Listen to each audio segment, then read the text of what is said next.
Yep. Are you ready? Okay, all right, great. I think everybody's ready. All right, well then let's get this show on the road. Hey everybody, I'm Jeff. And I'm John. And you are back for another exciting episode of Discussing Diecast with Jeff and John. All right, well, we've got a few new arrivals this week that we wanted to talk about. And without any further delay, I'd say let's get this show on the road. Right, well, look at this.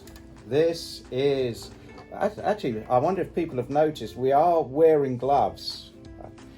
Because, you know, the models we send out have never been touched by human hands. That's what we want to say. So, at least with gloves on, you know, we can live up to that claim. So, I see you brought out the school bus you used to ride when you were a kid. Actually, we did ride on this bus. This is the London Route Master. That's a beautiful piece. This is a 1/24 scale, and this is very detailed. And obviously, being an English bus and me being from England, in case people didn't know, I can tell that the detailing is 100% correct on this bus.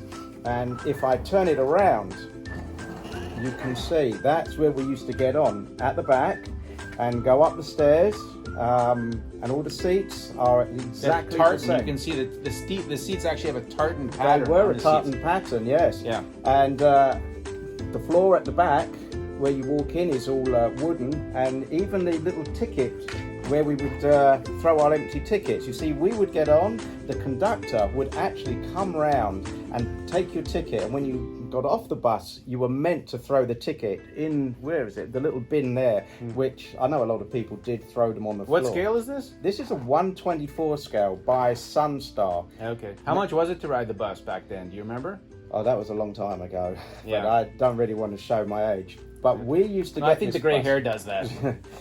That's off blonde, I think they call it. But there was a funny story, because we used to get on this bus, and the bus stop would be, say, about here, and there were so many of us kids waiting to get on the bus, and the bus would come from down over there.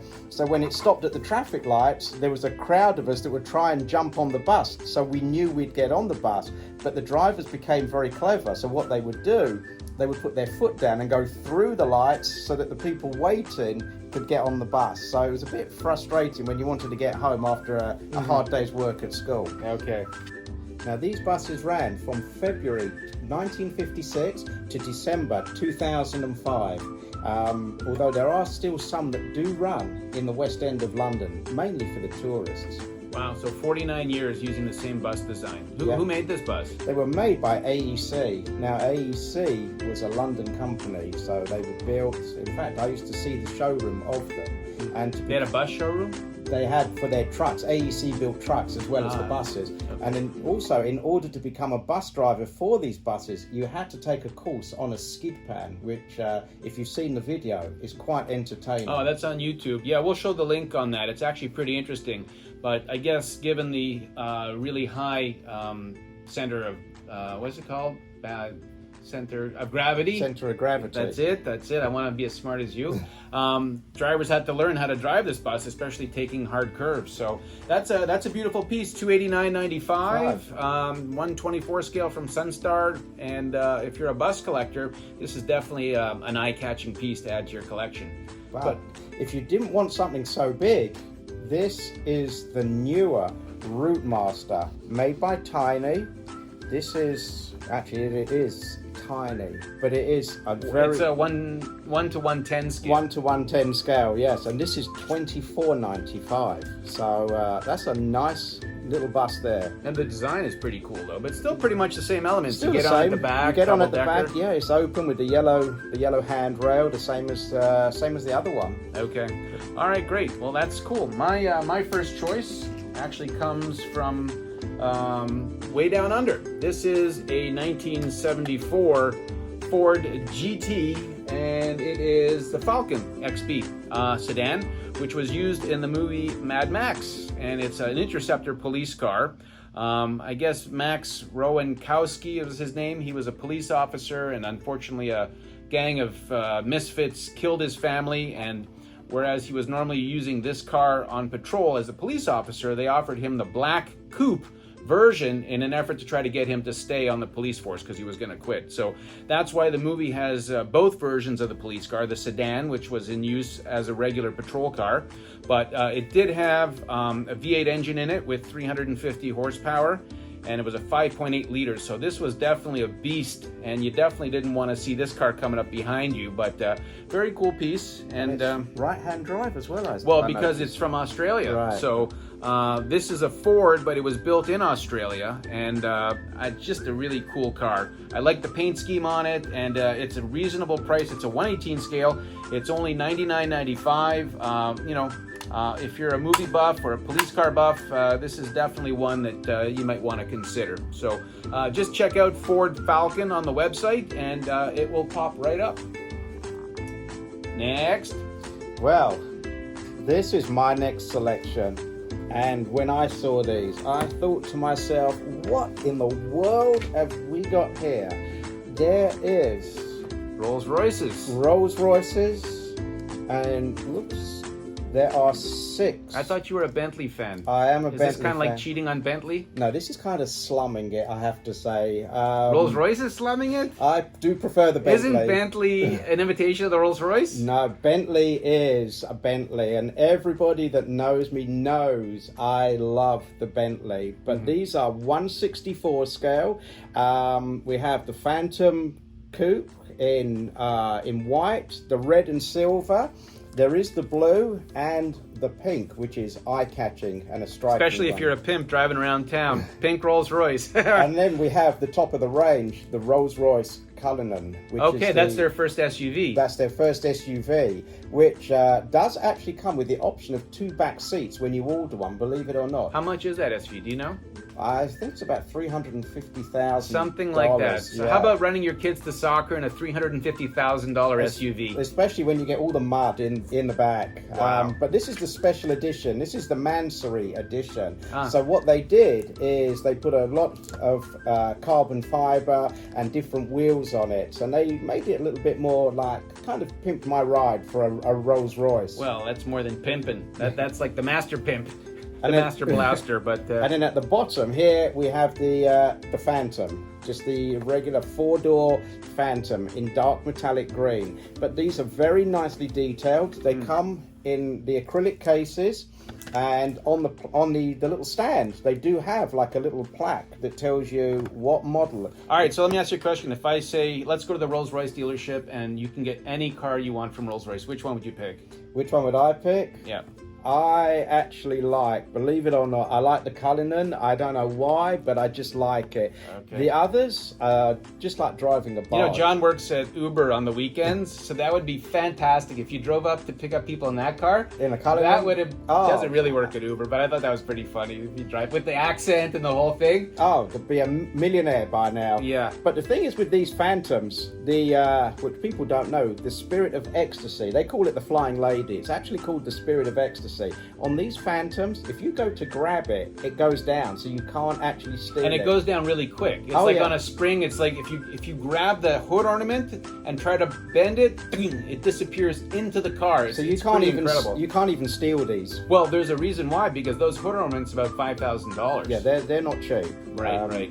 Well, that's pretty cool for $39.95. You can't go wrong. But you know what the most interesting thing is? This is another iconic British car. And it's- who is it actually owned by? It's owned by BMW. BMW out of Germany. So the Germans are taking over They're pretty much taking the over. entire British vehicle industry. Well, there used to be a joke about the Germans taking over everything. When they went on vacation, the joke used to be that they used to get up early in the morning to grab the sunbeds, put the towels on the sunbeds. So I suppose that's... Everybody does that. No, the Germans... My wife were- is notorious for doing that. No, And she's Irish. The Germans were known for it, so I guess that's where it started, the sunbeds, and now they've taken over the Okay. prestige car market. So is it going to be called...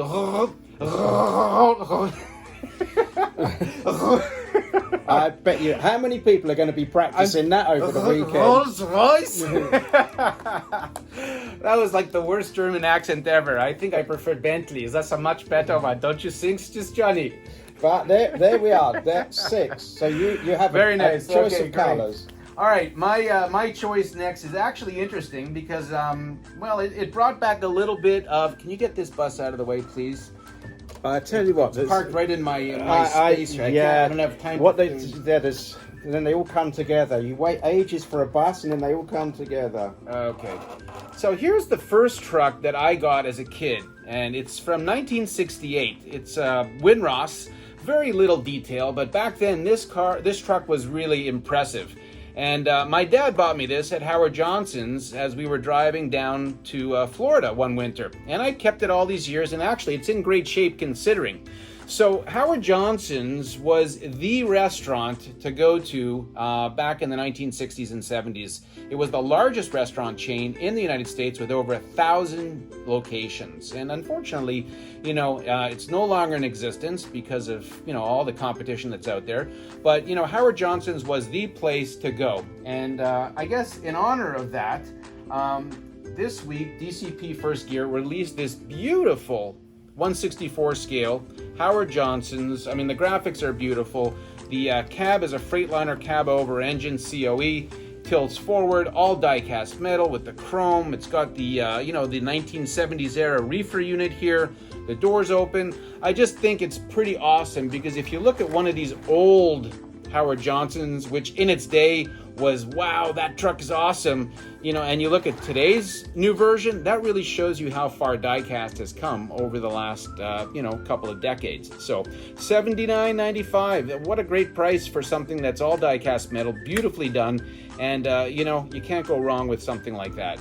Now, talking about trucks, I also had this one come to the back door, which is from Quest Trucking, and they do something called Trailers of Purpose, and they put different graphics on the trucks, whether it be for POW MIAs or honoring our heroes, and in this case, they've done something called Honoring Women, which if you're a smart collector and you have a wife that's always telling you not to buy more diecast, I think you should buy this one and have it at the very forefront of your collection so that your wife sees that you honor trucks, but you also honor women. So it's all about here, like psychological. I've had a few of those on the phone. The men phone up, and they're frightened of the Don't wives. tell my wife. Yeah, that's right. the ones, and you have to pack it in the box at the bottom so they don't see it. Yeah, well, whatever. There's lots of tricks, and this is another one in the vast repertoire of how to get more diecast. So, anyways, that's about it for this week. You got anything else to talk about, or are you good? No, I just can't get over how highly detailed this Routemaster bus is. Okay, and I can't get over how beautiful the graphics are on this Howard Johnson's truck and this Quest Trucking